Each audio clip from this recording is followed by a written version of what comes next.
2024년도가 이제 앞으로 이틀 남았죠. 이틀 남았고 오늘 우리는 2024년 마지막 주일 주님 앞에 나와서 예배하고 있습니다. 올 한 해 우리 자신을 한번 좀 돌아봤으면 좋겠습니다. 지금까지 363일의 삶을 지금까지 살아왔는데 올해 무엇을 얼마나 여러분들은 이루며 살아왔습니까? 무엇을 얼마나 이루며 살아왔습니까? 이 질문을 다시 한번 해보겠습니다. 다시 질문해서 올해 시작에 무엇을 계획하였고 무엇을 하나님 앞에 심었으며 계획한 바와 하나님 앞에 심었던 그 무엇들을 이루려고 어떻게 발버둥치며 살아오셨습니까? 그리고 2024년을 마감하는 지금 현 시점에서 여러분들은 어떤 열매, 어떤 결실을 맺고 있습니까? 이 질문을 먼저 던져봅니다. 바라기는 올해를 마무리하기 전에 하나님께로부터 토부, 가장 좋은 것으로 여러분들이 부여받고 아름답게 한 해를 마무리할 수 있기를 주님의 이름으로 축원합니다. 이런 말이 있습니다. 부전자전, 모전여전. 이게 무슨 말이겠습니까? 유전적인 내력은 숨길 수, 피할 수 없다라는 말씀이겠죠. 그래서 예전부터 이런 말, 시도득은 못한다 라는 말이 있지 않습니까? 콩 심은 데 콩 나고요, 팥 심은 데 팥 나는 것입니다. 농부가 논밭에 무엇을 심든 간에 심는 것에 열매를 거두고 추수를 하게 되어져 있습니다. 사실 지금 제가 드렸던 이 말들은 식상할 정도로 사실 매우 상식적인 말입니다. 매우 상식적인 말이에요. 그런데 이 식상할 정도로 매우 상식적인 이 말들이 사실은 만고 불변의 법칙이요, 진리이기도 합니다. 콩 심은 데 콩 나고 팥 심은 데 팥 난다. 자연의 법칙이죠. 그런데 이 자연의 법칙뿐만 아니라 우리 인생사의 법칙도 사실은 동일하게 적용이 되어지는 것입니다. 평생의 삶 속에 무엇을 심었고 또 어떻게 가꾸며 살아왔느냐에 따라서 그한 인생의 결실이 다르게 됩니다. 결실이 주어지게 되어진다라는 것이죠. 우리는 이것을 소위 인과응보라 이렇게도 말을 하고 사필귀정이라고도 말을 하고 자업자득이라 이렇게도 우리는 말들을 합니다. 이 세상의 법칙이든 자연의 법칙이든 인생의 법칙이든 무엇을 심든지 반드시 심은 대로 거두게 되어져 있습니다. 이것은 무엇을 우리에게 말을 하는가? 이것은 세상의 모든 이치가 하나님께서 세상을 창조하시고 통치하시는 원리대로 돌아가게 되어져 있다라는 것을 말씀하는 것입니다.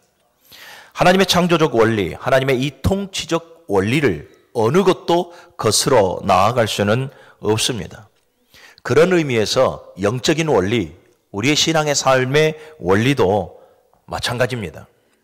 여러분, 믿음을 심지 않으면서 믿음의 역사를 바라는 것은 헛된 것입니다. 믿음을 심지 않으면 믿음의 역사를 볼 수 없고요.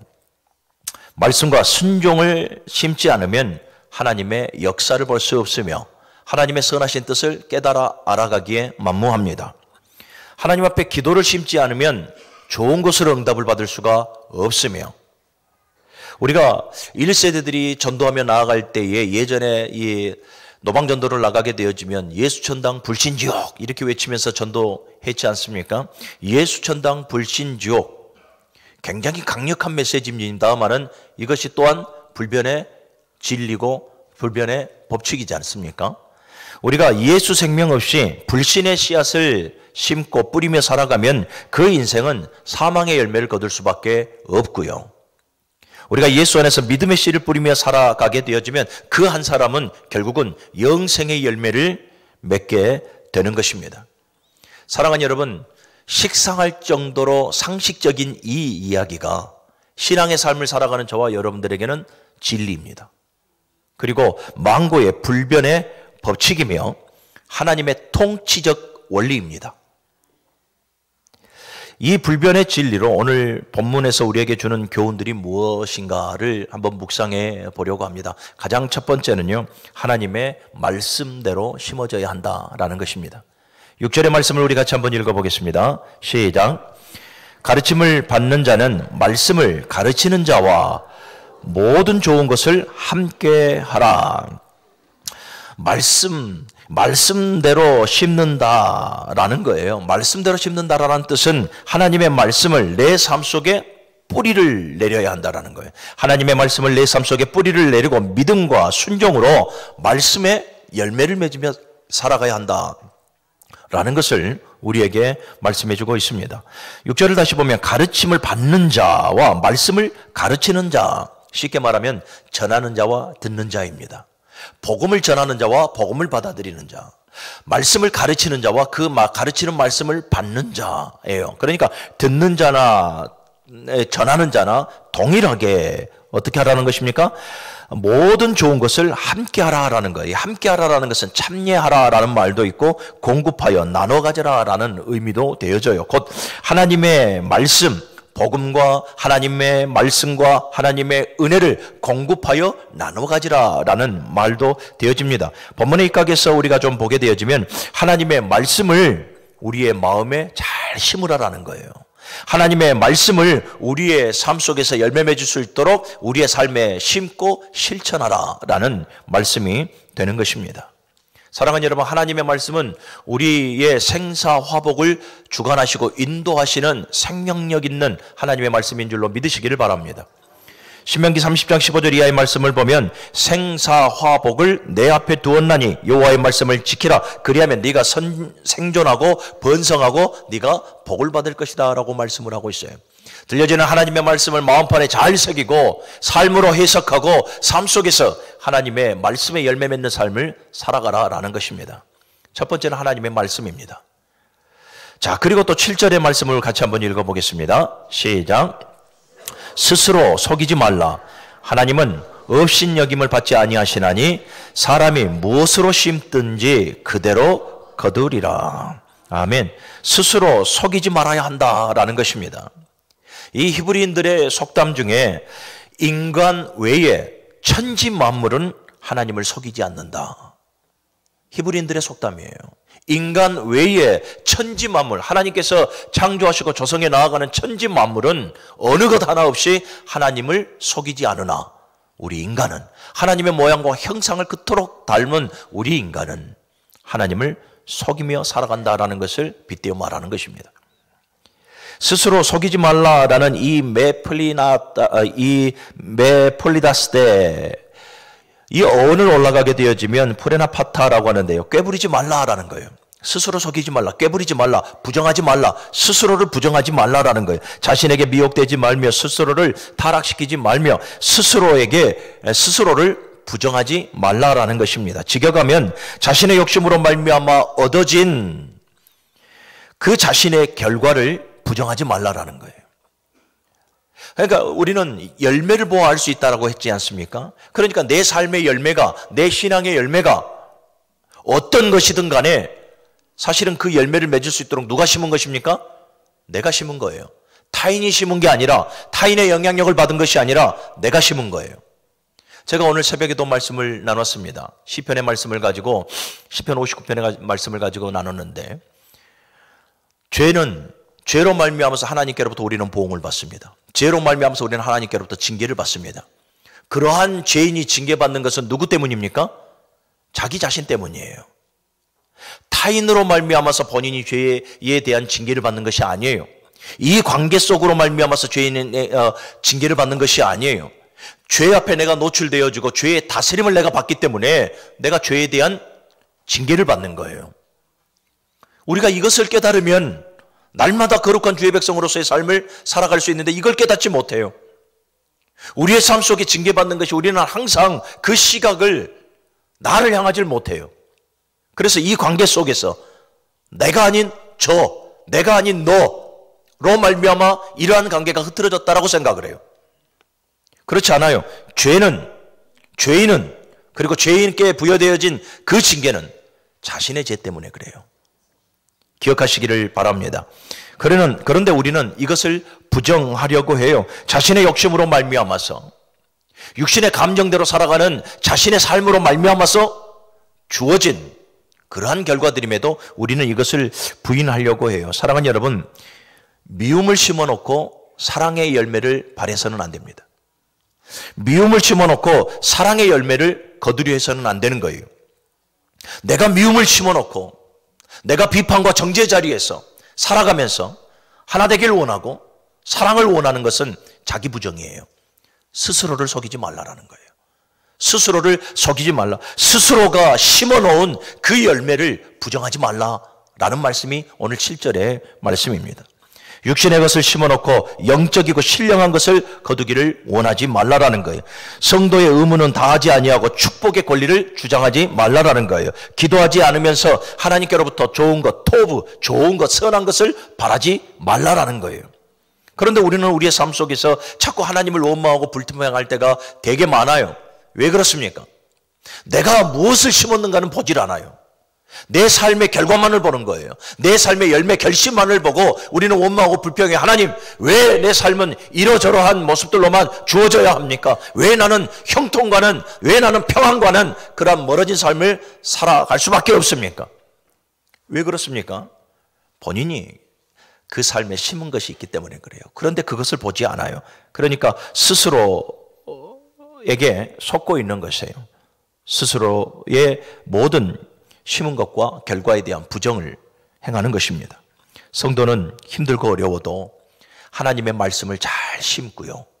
순종을 통해서 열매를 맺어야 하며 하나님께서 기뻐하시고 원하시는 그 삶을 통해서 우리는 눈물이 쏙 빠지더라도 가슴이 저려오고 아프더라도 숨을 쉴 정도로 없는 숨을 쉴 수 없을 정도의 고통이 따르더라도 성도는 하나님께서 원하시는 삶을 살아가야 합니다.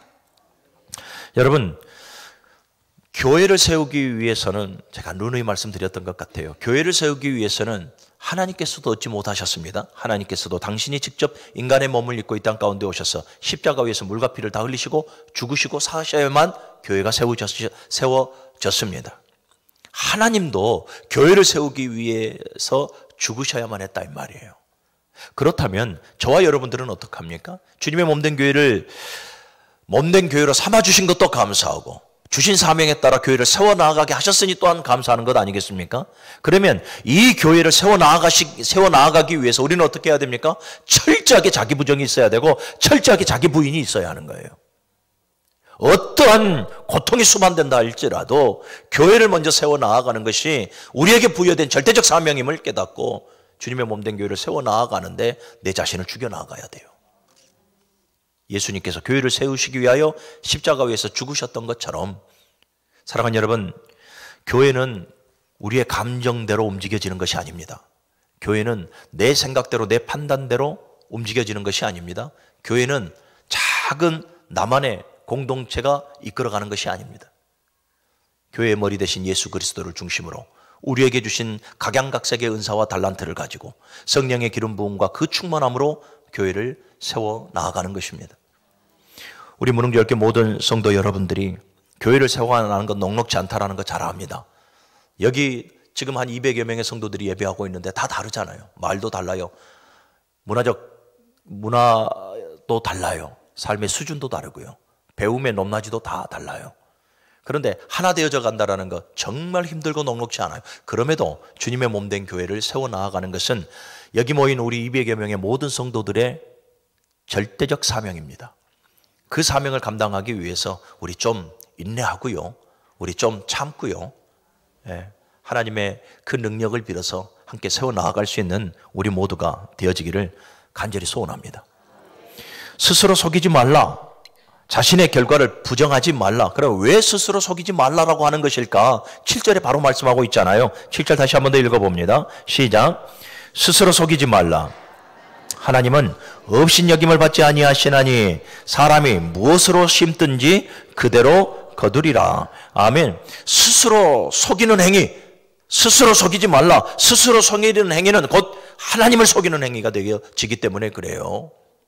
하나님은 사랑하는 여러분, 업신여김을 받으시는 분이 아니심을 믿으시기를 바랍니다. 하나님은 절대적으로 만홀히 여김을 받지 않으시는 분임을 기억하시기를 바랍니다. 업신여김을 받다라는 것이 뭐냐면 임믹테리조예요. 코를 치켜 올리면서 비웃다라는 의미예요. 모욕하는 행위예요. 그러니까 스스로를 속이는 행위는 곧 하나님을 모욕하는 것이고 하나님을 기만하는 행위라는 것을 우리는 분명하게 알아야 합니다. 하나님은 만홀히 여김을 받지 않습니다. 만홀히 여김을 받지 않는다라는 것은 여러분 두 가지 의미가 있는데 잘 새겨들어야 합니다. 첫 번째는 하나님은 사람에게 절대로 속는 분이 아니다라는 거예요. 저와 여러분들이 아무리 꾸미고요, 아무리 포장하고, 아무리 미사역으로 하나님 앞에 나아간다 할지라도, 아무리 훌륭한 인격을 가진 사람으로 보여진다 할지라도 하나님은 절대로 속지 않습니다.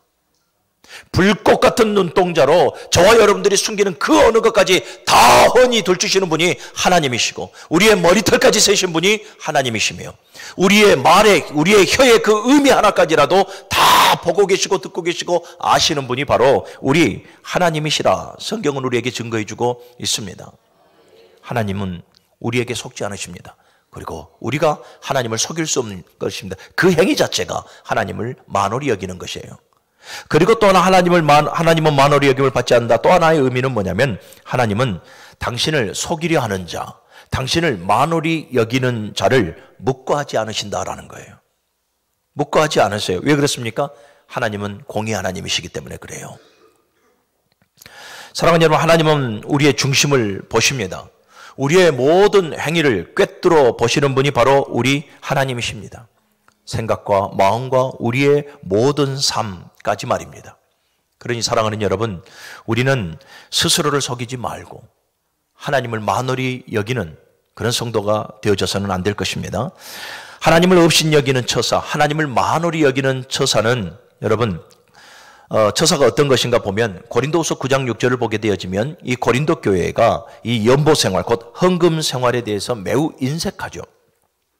헌금 생활에 대해서 매우 인색한 그 고린도 교회 성도들을 향해서 고린도후서 9장 6절의 말씀을 보면 적게 심은 자는 적게 거두고 많이 심는 자는 많이 거둔다 하는 말을 알지 못하느냐.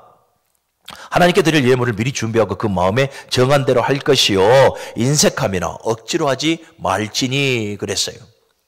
예물하는 것 그 하나 가지고도 하나님을 만홀히 여길 수 있다 이 말이에요. 예물하는 것 그 하나 가지고도 정말로 우리가 마음에 정한 대로 주신 감동에 따라 자원하는 마음으로 인색함이 없이 하나님 앞에 예물해야 하는데 그 예물, 하나님 앞에 드려지는 그 예물 자체도 계산이 들어가는 거예요. 두 마음이 들어가는 것이고요. 사랑하는 여러분, 보통 오늘날 교회가 하나님 앞에 예물합시다, 하나님 앞에 바르게 헌금합시다라고 말을 하면 교회가 헌금 강조한다고 이렇게 말을 해요. 굉장히 잘못되어진 비판적 시각이에요. 성경을 보게 되어지면 하나님께서 친히 말씀하시는 바예요. 하나님 앞에 나올 때 빈손으로 나오지 말라라고 말씀해요. 모든 것이 다 주께로부터 나온 것이니 주께로 받은 것을 감사함으로 드리라라고 말씀을 하고 있어요. 열의 하나를 하나님 앞에 반드시 드리라, 지켜 드려 행하라라고 분명하게 말씀해요. 누가요? 하나님이 하시는 말씀이에요.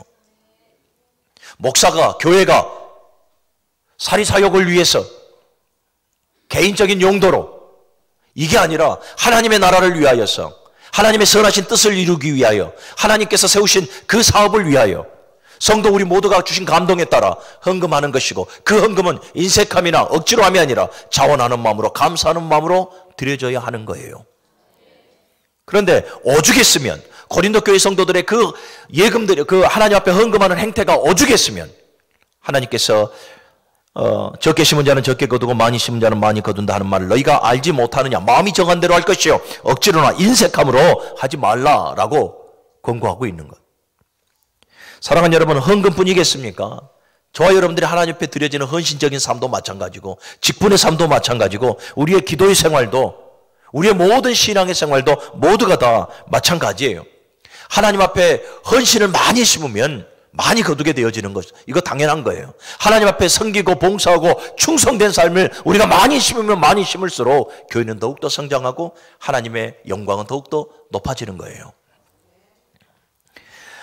하나님을 업신여기는 두 번째 또 하나의 처사는 뭐냐면 육신의 것을 심고 곧 육신의 욕망대로 육신의 감정대로 따라 심으면서 신령한 축복을 거두려는 그 처사, 이것이 바로 하나님을 업신여기는 처사더라라는 거예요.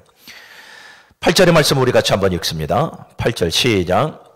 자기의 육체를 위하여 심는 자는 육체로부터 썩어질 것을 거두고 성령을 위하여 심는 자는 성령으로부터 영생을 거두리라. 아멘. 반드시 심는 대로 거두게 되어집니다. 로마서 8장 6절 이하의 말씀을 보면 육신의 생각은 사망이요 그러니까 육신의 생각을 심으면 그 열매는 사망이라 이 말이에요. 영의 생각은 생명과 평안이니라. 성령의 감동 따라 우리가 하나님 앞에 심고 우리가 하나님 앞에 심은 대로 열심으로 하나님 앞에 최선을 다해서 살아가면 여러분 생명과 평안의 열매를 우리가 거두게 되어져 있는 거예요. 심는 것은 거짓말하지 않습니다. 야고보서 1장 15절의 말씀을 보면 욕심이 잉태한 즉, 여러분 욕심을 심으면 이 말이에요. 욕심이 잉태한 즉 죄를 낳고 죄가 장성한 즉 사망을 낳느니라 그랬어요. 욕심을 심으면 사망을 낳을 수밖에 없어요. 육신의 것을 심으면 사망을 낳을 수밖에 없어요. 당연히 교회 안에서 육신의 감정대로 살아가는 것을 심으면 육신의 분란밖에 나오지 않아요. 나 한 사람이 성령으로 충만하고 그래서 성령의 감동대로 심으면 교회는 평안하고 교회는 든든히 세워져 가는 거예요.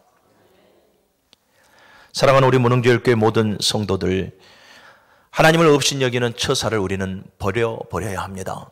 하나님께서는 우리에게 속지 않아요. 그리고 하나님은 우리의 마음을 중심을 보시는 분이시고 하나님은 하나님을 속이려 하는 자를 절대로 묵과하지 않으신다라는 것을 여러분들이 명심하시기를 바랍니다.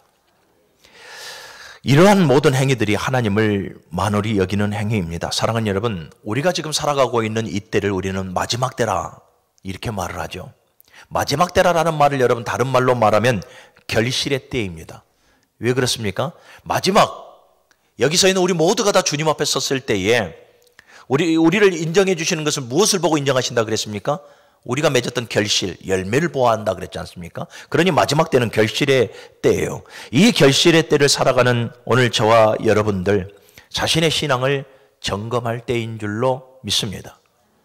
내가 정말 하나님 앞에 무엇을 심었을까? 그 처음에 내가 예수 그리스도를 영접했던 그 처음에 심었던 그 감격과 그 결단과 그 각오가 흐트러지지 아니하도록 우리 예수 그리스도를 처음 믿는 그 순간에 모든 이들이 회개하면서 하나님의 영광을 위해 살아가겠습니다. 주신 감동에 따라 살아가겠습니다. 하나님의 뜻을 이루며 살아가겠습니다. 교회를 세우며 살아가겠습니다. 우리 결단하며 나아가지 않습니까? 그런데 지금의 열매를 한번 우리가 보자 이 말이에요. 2024년의 열매를 한번 봐보자 이 말이에요. 보면 내가 2024년을 어떻게 살아왔는가를 알 수가 있는 것입니다. 사랑하는 여러분, 지금까지 우리가 하나님 앞에서 무엇을 심고 살아왔는가 점검해 보면서요, 자기 자신을 점검해 보면서 내가 잘못 살아왔다면 우리는 우리의 묵은 땅을 기경해야 합니다. 저와 여러분들의 이 심령, 굳어버린 이 심령을 반드시 기경해야 합니다. 그리고 신앙의 방향과 방법을 다시 설정해야 합니다. 그것이 회복의 길입니다. 그리고 그것이 사는 길입니다. 무엇을 심든지 그대로 거두게 되어져 있습니다. 심는 대로 거두는 성경의 진리를 명심하시기를 바랍니다. 죄악을 심으면 죄의 열매가 나옵니다. 선을 심으면 선의 열매가 반드시 나오게 되고요. 믿음과 순종을 심으면 반드시 축복의 열매가 나옵니다. 적게 심으면 적게 거두고요. 많이 심으면 많이 거두게 됩니다. 하나님 앞에 심은 만큼 거두게 되어진다. 이 말을 이렇게 해석을 한번 해드리려고 합니다.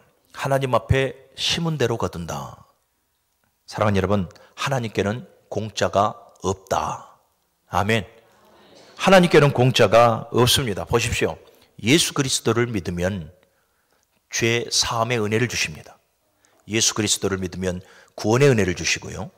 예수 그리스도를 믿으면 천국과 영생을 주십니다. 공짜가 없죠.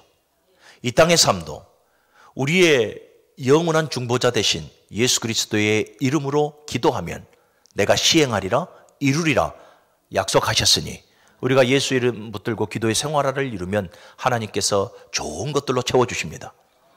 누구를 복 주시려고 기도하는 자에게 복을 안 주시겠습니까? 우리가 바른 신앙의 삶을, 신앙의 생활을 바르게 이루며 살아가게 되어지면 사랑하는 여러분, 하늘의 상급이 쌓여갑니다. 하나님 앞에는 공짜가 없음을 우리에게 말해주는 것입니다. 시편 127편과 128편의 말씀을 쭉 계속해서 묵상해 보십시오. 하나님의 주권을 세우면 하나님께서 손으로 수고하는 모든 일들 위에 복을 주신다 그랬고요. 가정에도 복을 주신다 그랬고 자녀들에게도 복을 주신다 그랬습니다. 공짜가 없습니다. 제가 방금 마지막 이때 결실의 때라고 말씀을 드렸죠. 사랑하는 여러분, 열매를 기다리는 것이 우리만은 아닙니다. 우리는 한 해의 삶을 살아가면서 나름대로 물질적인 것이 되어졌던 한 해의 시작에 계획했던 바가 되어졌던 간에 우리는 결실을 계산합니다. 열매를 기다리는 것이 우리뿐만이 아니라 사랑하는 여러분, 예수 그리스도께서는 더욱 그 열매를 기다리십니다. 기억하시기를 바랍니다. 여러분, 우리는 심는 것도 좋습니다. 주님 앞에 바른 것을, 선한 것을, 옳은 것을, 기뻐하시고 원하시는 것을 우리는 심어야 됩니다. 심는 것도 매우 중요하지만 보다도 더 중요한 것이 무엇이냐면 그 심는 것을 붙들고 열매 맺는 삶을 살아가는 것, 이것도 중요합니다. 심어놓고 열매 맺는 삶을 살아가지 않으면 안 됩니다. 그 신앙의 생활이에요. 신앙의 생활을 통해서 거룩하고 성결한 삶을 통해서 우리가 심어놨던 그것들을 열매 맺어야 하는 것입니다. 그러니 여러분들, 신앙의 삶은 최선을 다해서 행하는 것입니다. 신앙의 삶이 힘들다라고 말씀을 드렸습니다. 시편 126편 5절 이하의 말씀을 보면 눈물을 흘리며 씨를 뿌리는 자는 기쁨으로 단을 거두리로다 라고 말씀을 합니다. 하나님께 우리의 신앙의 고백을 심고 결단을 심어놨어요. 그런데 그 신앙, 그 결단, 그리고 교회를 세워나가는 모든 일에 있어 녹록치 않아요. 힘들어요. 그럼에도 저와 여러분들은 눈물을 흘리며 씨를 뿌리는 자의 마음으로 신앙의 삶을 살아가야 됩니다. 그렇게 되어지면 결국 기쁨으로 단을 거두게 되어지는 것입니다. 말씀을 정리합니다. 인생을 살면서 무엇을 심고 어떻게 가꾸어 왔는가, 우리는 우리의 삶을 2024년의 한 해의 삶을 다시 한번 복귀해 봐야 합니다. 사랑하는 여러분, 추수 때에 곧 결산의 때에 우리는 주님께서 원하시는 열매를 드려야 합니다. 그리고 그 결산의 때는 우리의 열매로 말미암아 저와 여러분들은 한 사람 한 사람이 평가받는다라는 것을 분명하게 아시기를 바랍니다. 우리 무릉교회교회 모든 성도들이 정말 우리나라와 민족이 어렵고 지금은 우리 한국 교계가 어렵지 않습니까? 이러한 상황 가운데에 정말로 하나님 앞에 아름다운 열매를 맺을 수 있는 그런 교회로 성장하기를 간절히 소원합니다. 1월 1일부터 전 교회인들이 40일 금식 릴레이 금식을 들어갑니다. 여기서 자원하신 분들도 있고 또 여러 가지 바쁜 상황이 있어서 자원하지 못하신 분들도 있을 것이나 여러분들 목표는 하나입니다. 하나님의 교회가 바르게 세워져야 합니다. 저도 기도하러 올라가면서 가장 큰 기도의 제목이 교회는 하나입니다. 이것은 어느 누구도 부인하거나 부정하지 못할 것입니다. 그렇다면 기도에 동참하십시오. 분열은 사단이 시키는 것이고 하나됨은 성령이 시키는 겁니다. 내 신앙의 열매 속에, 내 입술의 열매에, 내 생각과 내 마음의, 내 실천적 모든 열매에 분열이 아니라 하나됨의 열매가 있기를 소원합니다.